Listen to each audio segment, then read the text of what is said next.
Selamat pagi bersama saya Cindy Raja. Mari kita awali pagi ini dengan semangat baru, motivasi hidup sehat dan inspirasi yang akan membawa kita lebih dekat kepada kebugaran fisik, mental dan spiritual.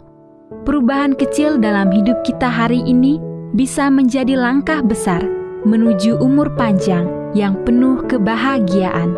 Bersama kita akan merangkul kisah kemenangan, wawasan menarik, dan kekuatan harian yang berakar pada kebesaran Sang Pencipta.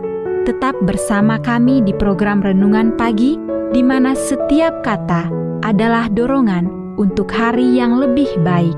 Kita mulai pagi ini dengan syukur dan harapan menuju hidup bugar selamanya. Ditulis oleh Kai Kusma bersama Pendeta Denny Kanajo. Selamat mendengarkan.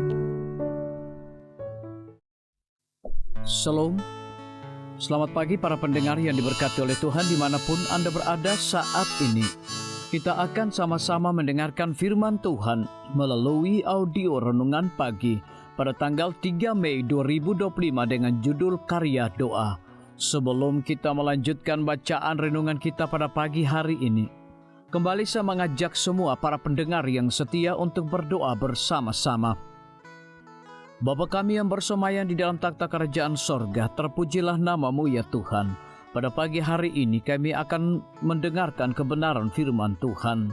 Kami butuh kuasa Roh Kudus-Mu Tuhan curahkan kepada masing-masing kami. Terima kasih Tuhan Yesus, ampuni kami Bapa karena kami sudah berdoa hanya di dalam nama Tuhan dan Juru Selamat kami. Amin. Ayat inti kita terambil di dalam Kisah Para Rasul 28 ayat yang ke-8, demikian firman Tuhan. Ketika itu ayah Publius terbaring karena sakit demam dan disentri. Paulus masuk ke kamarnya, ia berdoa serta menumpangkan tangan ke atasnya dan menyembuhkan dia. Mari kita ikuti penjelasannya. Berdoa untuk kesembuhan adalah konsep mendasar di sebagian besar kebudayaan. Di sini di pusat pola hidup Amerika, kami meneruskan tradisi itu, berdoa kepada Tuhan, pencipta kita, meminta Dia untuk menciptakan kembali kesehatan pada pasien kami dan memberi mereka kemauan untuk terus menjalani pola hidup sehat. Dan Tuhan menjawab setiap doa kami. Kami telah melihat keajaiban luar biasa terjadi hanya dalam beberapa minggu. Banyak yang pulang dengan perbaikan dan pemulihan yang signifikan dalam fisiologi dan biokimia mereka. Ada yang datang kepada kami dalam keadaan yang hanya bisa berjalan beberapa langkah saja dan ketika kembali sudah mampu berjalan 1 mil sehari. Yang lain membawa 1 koper penuh obat-obatan, kemudian diliputi kegembiraan ketika mereka menyadari bahwa mereka tidak membutuhkan lagi. Apa yang kami lakukan dalam hal perubahan pola hidup sangatlah ilmiah. Namun yang menarik bagi saya adalah manfaat doa juga telah terbukti secara ilmiah. Salah satu studi favorit saya mengenai kekuatan doa dimulai pada tahun 1987 bersama Randolph C. Beard, MD. Seorang ilmuwan yang beriman. Dia ingin berbuat lebih banyak untuk pasiennya. Dr. Beard tahu bahwa doa bisa efektif. Ia bertanya-tanya apakah keefektifan doa bisa diukur?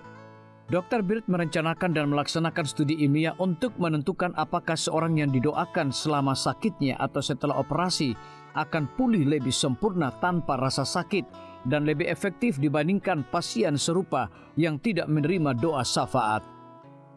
Selama 10 bulan, Dr. Beard dan rekannya mengikuti perkembangan 392 pasien di unit perawatan koroner Rumah Sakit San Francisco. Hasil dari penelitian ini dilaporkan di Southern Medical Journal, Juli 1988. Pasien secara acak diatur untuk menerima atau tidak menerima doa syafaat. Ini adalah penelitian yang dirancang dengan baik. Apakah itu pasien ataupun perawat tidak tahu siapa berada di kelompok mana. Analisis data Dr. Beard menunjukkan bahwa setelah masuk ke dalam penelitian yang didoakan dalam kelompok doa memiliki lebih sedikit gagal jantung kongesti, membutuhkan lebih sedikit diuretik dan terapi antibiotik. memiliki sedikit episode pneumonia, memiliki lebih sedikit serangan jantung, dan lebih jarang diinkubasi dan diberi ventilasi. Dalam 20 dari 26 kategori yang diteliti, pasien yang didoakan melalui doa syafaat sebagai bagian dari pengobatan bernasib lebih baik dibandingkan mereka yang tidak didoakan. Bukankah menarik untuk menyadari bahwa doa saat ini bekerja sama seperti pada zaman Alkitab? Apakah ada seorang yang Anda kenal yang membutuhkan doa Anda? Biarlah bacaan renungan kita saat ini akan menjadi berkat bagi kita semua. Kembali saya mengajak semua para pendengar yang setia untuk berdoa bersama-sama. Bapa kami yang bersemayam di dalam takhta kerajaan sorga, terima kasih Tuhan Yesus, oleh karena firman-Mu pada pagi hari ini memberikan berkat dan kekuatan rohani bagi masing-masing kami. Pada saat ini hamba berdoa untuk pemerintah kami. Tuhan memberkati Bapak Presiden bersama dengan wakil, para menteri dan seluruh stafnya, Bapak Gubernur bersama dengan wakil, Bapak Bupati bersama dengan wakil, Bapak Wali Kota bersama dengan wakil, camat dan seluruh stafnya, kepala desa, lurah, RT, RW, dimanapun mereka berada saat ini. Kiranya Tuhan lindungi mereka, pelihara mereka, curahkan hikmat dan pengetahuan sorga kepada masing-masing mereka, agar mereka dapat menjalankan roda pemerintahan boleh sesuai dengan amanah dan titah daripada Tuhan sendiri. Pada pagi hari ini kami juga berdoa untuk para tim medis.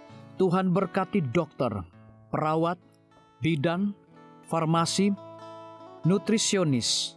Kiranya hikmat dan pengetahuan sorga, roh dedikasi yang tinggi, roh kelemah lembutan Tuhan berikan kepada masing-masing mereka, agar mereka dapat memberikan pelayanan yang terbaik bagi setiap pasien yang membutuhkan pelayanan mereka setiap hari. Kami juga berdoa untuk guru-guru, kepala sekolah, siswa, mahasiswa, bahkan dosen di setiap lembaga pendidikan. Kiranya hikmat dan pengetahuan sorga Tuhan berikan kepada masing-masing mereka, agar mereka dapat mendidik setiap anak-anak untuk memiliki karakter Yesus Kristus. Hamba juga berdoa untuk TNI, Polri, PNS, wira swasta, petani, nelayan, ojek online dimanapun mereka berada. Kiranya berkat dan sukacita sorga Tuhan juga berikan kepada masing-masing mereka, agar mereka juga menjadi saluran berkat bagi sesama manusia. Para pendengar yang setia yang berulang tahun saat ini dimanapun mereka berada, biarlah dengan bertambahnya usia, mereka semakin hidup bersyukur dan berterima kasih kepada Tuhan setiap saat. Yang berada di dalam kebimbangan, ketidakpastian hidup, Tuhan berikan iman yang teguh dan pengharapan, agar mereka tetap percaya akan janji Tuhan setiap hari. Terima kasih Tuhan Yesus, dengarlah segala doa dan permohonan kami Bapa, dan mau mengampuni segala dosa kami, karena kami sudah berdoa hanya di dalam nama Tuhan Yesus, Juru Selamat kami. Amin. Demikian firman Tuhan yang telah kita dengarkan. Semoga hari ini menjadi berkat bagi kita semua. Sampai jumpa, Tuhan memberkati.